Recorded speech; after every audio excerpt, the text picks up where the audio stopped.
Spoken English की। और जहां तक हम एवरीडे यूज में होने वाले सेंटेंसेस की बात कर रहे हैं, तो पिछले 2 या 3 वीडियो से हम बात कर रहे हैं इंट्रोडक्टरी इट की। इट से शुरू होने वाले वे सेंटेंसेस जो हमारी एवरीडे लाइफ का एक हिस्सा है। आज इट से शुरू होने वाले कुछ सेंटेंसेस को और देखते हैं, यानी कि इंट्रोडक्टरी इट का एक नया यूज देख सकते हैं आप। इट से शुरू होने वाले वे सेंटेंसेस जो हमारी डेली लाइफ में काम आ सकते हैं, उनका एक स्ट्रक्चर इस प्रकार भी हो सकता है। देखिएगा, सेंटेंस इट से शुरू होगा और ये सेंटेंस का जो स्ट्रक्चर है वो तब आता है जब हम कहते हैं लगता है, महसूस होता है, प्रतीत होता है, या पास्ट है तो लगता था, प्रतीत होता था, महसूस होता था, एटसेट्रा। तो देखिए स्टूडेंट, सबसे पहले इट का यूज होगा। यदि प्रेजेंट टेंस है तो हम सिम्स या अपीयर्स कर सकते हैं। पास्ट टेंस है तो सिम्ड या अपीयर्ड का यूज होगा और उसके बाद दैट क्लोज से वो बात रखी जाएगी जो हम रखना चाहते हैं। एग्जांपल देखिएगा, ऐसा लगता है कि राम निर्वाचित होगा, चुन लिया जाएगा। लगता है प्रेजेंट टेंस है तो इट सिम्स का प्रयोग करेंगे या अपीयर्स का प्रयोग करेंगे। इट सिम्स दैट, और काम क्या है, राम निर्वाचित होगा। फ्यूचर का टाइम है, Ram will be elected. Ram निर्वाचित होगा, फ्यूचर का टाइम दिखाना है तो राम पैसिव है, चुनने वाले का नाम नहीं है, तो राम विल बी इलेक्टेड। देखिएगा, इस सेंटेंस में राम निर्वाचित होगा तो दे रखा है, लेकिन जो निर्वाचित करने वाला है उसका नाम नहीं दिया गया है। जब काम को करने वाले का नाम नहीं दिया हो या बाई से या द्वारा से दिखाया गया हो तो सेंटेंस पैसिव में बनेगा। और फ्यूचर में पैसिव में शैल बी या विल बी लगता है, राम विल बी इलेक्टेड। देखिएगा, इट सीम्स, ऐसा लगता है, दैट की Ram will be elected, Ram को चुन लिया जाएगा, राम निर्वाचित किया जाएगा या निर्वाचित होगा। नेक्स्ट देखिएगा, ऐसा लगता है कि माया वहां नहीं पहुंची। ऐसा लगता है, इट सीम्स, की आ गया बीच में तो दैट आता है। माया वहां नहीं पहुंची, देखिए पास्ट आ गया है। फ्यूचर की बात जनरली शैल विल से, और पहुंची पास्ट इंडेफिनिट है। पास्ट इंडेफिनिट में नेगेटिव डिड नॉट से दिखाया जाता है। Maya did not reach there, Maya वहां नहीं पहुंची। देखिएगा, it seems that Maya did not reach there, ऐसा लगता है कि माया वहां नहीं पहुंची। नेक्स्ट देखिएगा, ऐसा प्रतीत हुआ कि वर्षा कभी नहीं रुकेगी। देखिए, प्रतीत हुआ, पास्ट है, सेकंड फॉर्म। प्रतीत होने को अपीयर कहते हैं। इट अपीयर्ड दैट, ऐसा प्रतीत हुआ कि वर्षा कभी नहीं रुकेगी, फ्यूचर में होता है तब शैल विल के साथ फर्स्ट फॉर्म। लेकिन पास्ट की बात है और पास्ट में फ्यूचर होता तो वुड का यूज होता है। The rain would never stop, कभी नहीं को बोलते never. It appeared that the rain would never stop, ऐसा लगता था कि बारिश कभी नहीं रुकेगी। नेक्स्ट देखिएगा, ऐसा लगा कि रात कभी समाप्त नहीं होगी। लगा, सिम्ड कर दो, अपीयर्ड कर दो। इट अपीयर्ड या it seemed that the night, देखिए जनरली तो होगी के लिए विल आता, परंतु पास्ट टेंस से तो वुड आएगा। The night would never and, रात कभी खत्म नहीं होगी, पास्ट टेंस की बात है। It seemed that the night would never and. Next, ऐसा लगता है कि तुम्हें इस कार्य में रुचि नहीं है।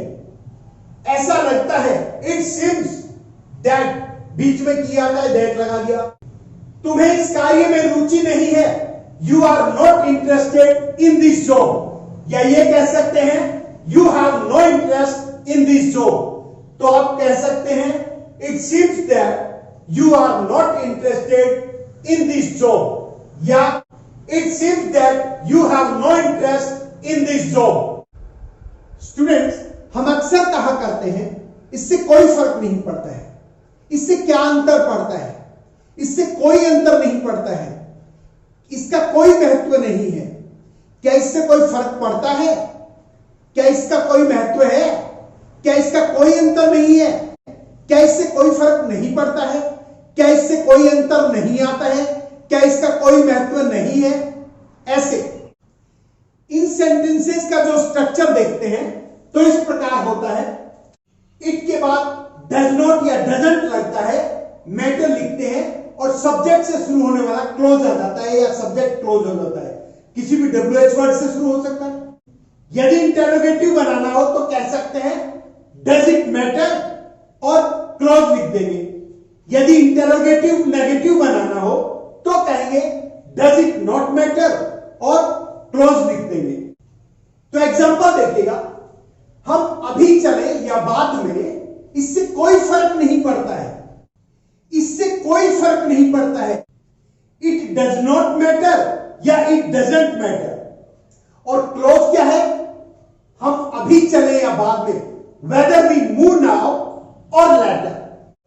तो हम कह सकते हैं it doesn't matter whether we move now or letter.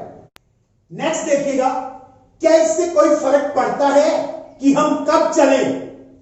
देखिए क्या लगाना है, डज पहले आ जाएगा। डज इट मैटर, क्या इस बात से कोई फर्क पड़ता है? क्या इस बात से कोई अंतर आता है? व्हेन वी मूव, कि हम कब निकले, हम कब चले। Does it matter when we move, क्या इस बात से कोई फर्क पड़ता है कि हम कब चले, या क्या इस बात से कोई अंतर पड़ता है कि हम कब चले। नेक्स्ट देखिएगा, वह जीते या हारे, इससे कोई फर्क नहीं पड़ता है, कोई अंतर नहीं पड़ता है। देखिए इससे कोई फर्क नहीं पड़ता है, इट डज नॉट मैटर या इट डजंट मैटर। वह जीते या हारे, वेदर शी विन और लूज। आदमी के लिए होता है तो कह सकते हैं वेदर ही विन और लूज। तो हम कह सकते हैं it doesn't matter whether she win और लूज, या it does not matter whether he win और लूज। नेक्स्ट देखिए, वे यहां आए या नहीं, कोई अंतर नहीं पड़ता है। या कह सकते हैं वे यहां आए या नहीं, कोई फर्क नहीं पड़ता, कोई अंतर नहीं पड़ता है। तो हम कहेंगे इट डज नॉट मैटर, कोई फर्क नहीं पड़ता है या कोई अंतर नहीं पड़ता है। वे यहां आए या नहीं, वेदर दे कम हियर और नॉट। तो हम कह सकते हैं इट डज नॉट मैटर या it doesn't matter whether they come here और नॉट। नेक्स्ट देखिएगा, वह क्या कहती है, क्या इसका कोई महत्व है? अर्थात वह क्या कहती है, इससे क्या कोई फर्क पड़ता है? तो डज इट मैटर, क्या इससे फर्क पड़ता है, क्या इससे अंतर है, क्या इसका महत्व है? व्हाट शी सेज, कि वह क्या कहती है। देखिए स्टूडेंट्स, किसी काम का होना किस प्रकार का है। कोई काम होना निश्चित है, कोई काम होना दुखद है, किसी बात में शक है। तो ये सेंटेंसेस भी हम इट की हेल्प से दिखा सकते हैं। ऐसे सेंटेंसेस का स्ट्रक्चर इस प्रकार बनता है। सबसे पहले इट आता है, उसके बाद बी की जो भी फॉर्म हो, प्रेजेंट हो तो इज, पास्ट हो तो वॉज, और फ्यूचर हो तो विल बी का यूज होगा। और वो काम होना कैसा है, दुख की बात है तो सैड, निश्चित या पक्का है तो सर्टेन, और उस बात में शक या संदेह है तो डाउटफुल करेंगे और सब्जेक्ट से उस काम को रख देंगे। देखिएगा एग्जांपल, यह निश्चित है कि तुम पास हो जाओगे, है तो इट इज, और निश्चित को कहते हैं certain. It is certain that you will pass, तुम पास हो जाओगे। It is certain that you will pass. Next देखिएगा, इसमें संदेह है कि वह हमारे साथ चलेगा, है प्रेजेंट टेंस है तो इट इज, और संदेह या शक होने को डाउटफुल कहते हैं। इसमें संदेह है या इसमें शक है, इट इज डाउटफुल दैट, हमारे साथ जाना या हमारे साथ चलना। ही, वह के लिए हम ही करेंगे। फ्यूचर है तो विल, ही विल, साथ जाना होता है कंपनी, और हमारे है तो अस, ही विल अकंपनी अस, वह हमारे साथ जाएगा या वह हमारे साथ चलेगा। It is doubtful that he will accompany us, इसमें शक है कि वो हमारे साथ चलेगा या जाएगा। It is doubtful that he will accompany us. इस बात में शक है कि वह हमारे साथ चलेगा या वह हमारे साथ जाएगा। नेक्स्ट देखिएगा, यह निश्चित है कि वह गलत है इट इज, और निश्चित को कहते हैं सर्टेन। इट इज सर्टेन, यह निश्चित है कि दैट वह गलत है। ही इज रॉन्ग, फीमेल के लिए हो तो हम शी इज रॉन्ग भी कह सकते हैं। It is certain that he is wrong, या it is certain that she is wrong. आदमी और औरत के लिए केवल ही और शी का चेंज होगा, बाकी सेम रहेगा। नेक्स्ट देखिए, तुम ठीक नहीं हो, यह दुखद है या दुख की बात है। देखिए, है प्रेजेंट टेंस है तो इट इज, और दुखद या दुख की बात के लिए सैड आता है। इट इज सैड दैट, ये दुख की बात है कि तुम स्वस्थ नहीं हो या तुम ठीक नहीं हो, you are not well. It is sad that you are not well. Next, इसमें संदेह है कि माया तुम्हारी मदद करेगी। संदेह होना या शक होना डाउटफुल होता है। इट इज डाउटफुल दैट, इसमें शक है कि, इसमें संदेह है कि माया तुम्हारी मदद करेगी। Maya will help you. It is doubtful that Maya will help you. तो देखिए स्टूडेंट्स, आज हमने इससे बनने वाले कुछ स्ट्रक्चर्स देखे। आशा है ये स्ट्रक्चर्स आपको समझ आ गए होंगे। इनको बार बार दोहराइए, इनसे बनने वाले सेंटेंसेस की और ज्यादा प्रैक्टिस करिए।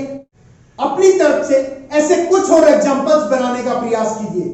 आशा है आप बहुत जल्द अंग्रेजी बोलना सीख जाएंगे। तो स्टूडेंट्स, यदि आपको वीडियो अच्छा लगा हो तो इसे लाइक करें, अपने फ्रेंड्स के साथ शेयर करें ताकि वो भी इसका बेनिफिट उठा सके।